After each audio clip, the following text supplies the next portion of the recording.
നമസ്കാരം, ഞാൻ Vrinda Arun. Chemmanur international jewellers Kaumudi ഹെഡ്ലൈൻസിലേക്ക് സ്വാഗതം. Presented by NCDC. വെട്ടിലായ ജല്ലിക്കെട്ട്. തമിഴ്നാട് സർക്കാരിനെ വെട്ടിലാക്കി ജല്ലിക്കെട്ട് പ്രക്ഷോഭത്തിൽ വഴിത്തിരിവ്. ഓർഡിനൻസ് അംഗീകരിക്കുന്നില്ലെന്നും ജല്ലിക്കെട്ട് നടത്താൻ സ്ഥിരം നിയമ സംവിധാനം വേണമെന്നും ആവശ്യം. രാവിലെ മുഖ്യമന്ത്രി O. പനീർശെൽവം ഉദ്ഘാടനം ചെയ്യാനിരുന്ന മധുര അളങ്കാനെല്ലൂരിലെ ജല്ലിക്കെട്ട് മാറ്റിവെച്ചു.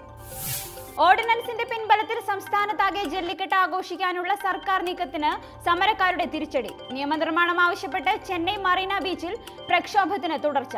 മുഖ്യമന്ത്രിയുടെ അഭ്യർത്ഥന തള്ളി പ്രതിഷേധം കൂടുതൽ മേഖലകളിലേക്ക്. കേന്ദ്ര അനുമതി ലഭിച്ചതോടെ ജല്ലിക്കെട്ടിന് വഴിയൊരുക്കി സംസ്ഥാന സർക്കാർ പ്രത്യേക ഓർഡിനൻസ് പുറപ്പെടുവിച്ചത് ഇന്നലെ. മധുരയ്ക്ക് പുറമെ തഞ്ചാവൂർ, സേലം, തിരുച്ചിറപ്പള്ളി, ഡിണ്ടിഗൽ എന്നിവിടങ്ങളിലെ ജല്ലിക്കെട്ടും തൃശങ്കുവിൽ. പൊരുതി നേടിയ വിജയം വിനയായതിന്റെ സമ്മർദ്ദത്തിൽ തമിഴ്നാട് സർക്കാർ. സമരക്കാർ ആവശ്യപ്പെടുന്നത് 1968 കേന്ദ്ര മൃഗസംരക്ഷണ നിയമത്തിന്റെ ഭേദഗതി. നിയമം ചൂണ്ടിക്കാട്ടി സുപ്രീം കോടതി തമിഴ്നാട്ടിൽ ജല്ലിക്കെട്ട് നിരോധിച്ചത് 3 വർഷം മുൻപ് 2014.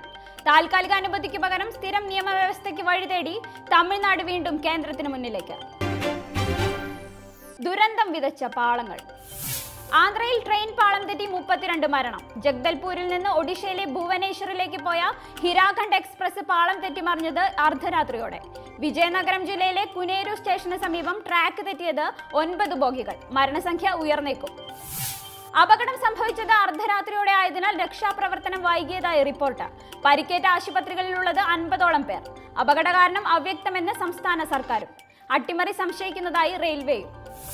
നക്സലേറ്റ് സാന്നിധ്യം ശക്തമായ മേഖലയിൽ തീവ്രവാദികൾ റെയിൽപാളം തകർത്തിരിക്കാനുള്ള സാധ്യത തള്ളിക്കളയാനാവില്ലെന്ന് കേന്ദ്ര സർക്കാർ. റിപ്പബ്ലിക് ദിനത്തിന് തൊട്ടുമുൻപ് നടന്ന സംഭവത്തിൽ വിശദാംശങ്ങൾ തിരഞ്ഞ് ആഭ്യന്തര മന്ത്രാലയം. ദുരന്തത്തിൽ പ്രധാനമന്ത്രിയുടെ അനുശോചനം. വഴിയിലായ സവാരി.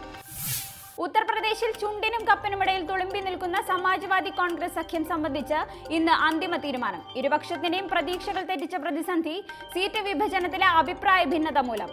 കോൺഗ്രസിനെ പരമാവധി 100 സീറ്റിലൊതുക്കി അഖിലേഷ്. 120 സീറ്റുകളിൽ അവകാശവാദം ഉന്നയിക്കുന്ന കോൺഗ്രസിനെ ചൊടിപ്പിച്ചത് പാർട്ടിയുടെ സിറ്റിംഗ് സീറ്റുകളിൽ കൂടി സ്ഥാനാർത്ഥികളെ പ്രഖ്യാപിച്ച അഖിലേഷിന്റെ നടപടി. സമാജ്വാദി പാർട്ടി ഏകപക്ഷീയമായി സ്ഥാനാർത്ഥി പ്രഖ്യാപനം നടത്തിയ മണ്ഡലങ്ങളിൽ സോണിയയുടെയും രാഹുലിന്റെയും അമേഠി, റായ്ബറേലി സീറ്റുകളും. പ്രശ്നപരിഹാരത്തിന് മുഖ്യമന്ത്രി Akhilesh യാദവുമായി ചർച്ചയ്ക്കൊരുങ്ങി Congress general secretary Ghulam Nabi ആസാദും UPCC അധ്യക്ഷൻ രാജ് ബബ്ബറും. ലക്നൌവിൽ പ്രിയങ്ക ഗാന്ധിയുടെ പ്രതിനിധിയും സമവായ ചർച്ചയിൽ. അഖിലേഷ് കൈയൊഴിഞ്ഞാൽ അജിത് സിംഗിന്റെ RLDയുമായി കൂട്ടുചേരാനും കോൺഗ്രസ് നീക്കം. ആ പാപം ആരെടുക്കും?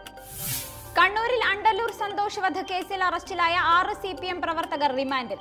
സംഭവത്തിനു പിന്നിൽ രാഷ്ട്രീയ പ്രതികാരമെന്നും കൊലയാളി സംഘത്തിലെ 2 പേർ ഒളിവിലെന്നും പോലീസ്. അതേസമയം BJP പ്രവർത്തകന്റെ കൊലപാതകത്തിൽ CPMന് പങ്കില്ലെന്ന് കോടിയേരി ബാലകൃഷ്ണൻ. കൊല നടത്തിയത് തലശ്ശേരിയിൽ SFI പ്രവർത്തകന് നേരെയുണ്ടായ RSS ആക്രമണത്തിന് പ്രതികാരമായെന്ന് പ്രതികളുടെ മൊഴി. ഒളിവിലുള്ള മറ്റു പ്രതികൾക്കായി പോലീസ് തെരച്ചിൽ ഊർജിതം. തലശ്ശേരി അണ്ടല്ലൂരിൽ BJP പ്രവർത്തകനായ സന്തോഷ് കുമാർ കൊല്ലപ്പെട്ടത് ബുധനാഴ്ച രാത്രി. സംഭവത്തിൽ പാർട്ടി ബന്ധം പൂർണ്ണമായും നിഷേധിച്ച് CPM നിലപാട്. അറസ്റ്റിലായവർ പാർട്ടിക്കാരല്ലെന്നും എന്നാൽ ആരെയും സംരക്ഷിക്കുന്ന നിലപാട് CPMനില്ലെന്നും കോടിയേരി. കണ്ണൂർ സംഭവം കോടതിയുടെ നിരീക്ഷണത്തിൽ പ്രത്യേക സംഘം അന്വേഷിക്കണമെന്ന് Kummanam Rajasekharan. Chemmanur international jewellers Kaumudi headlines presented by NCDC സമാപിക്കുന്നു. അടുത്ത ഹെഡ്ലൈൻസ് 1 മണിക്കൂറിന് ശേഷം. നമസ്കാരം.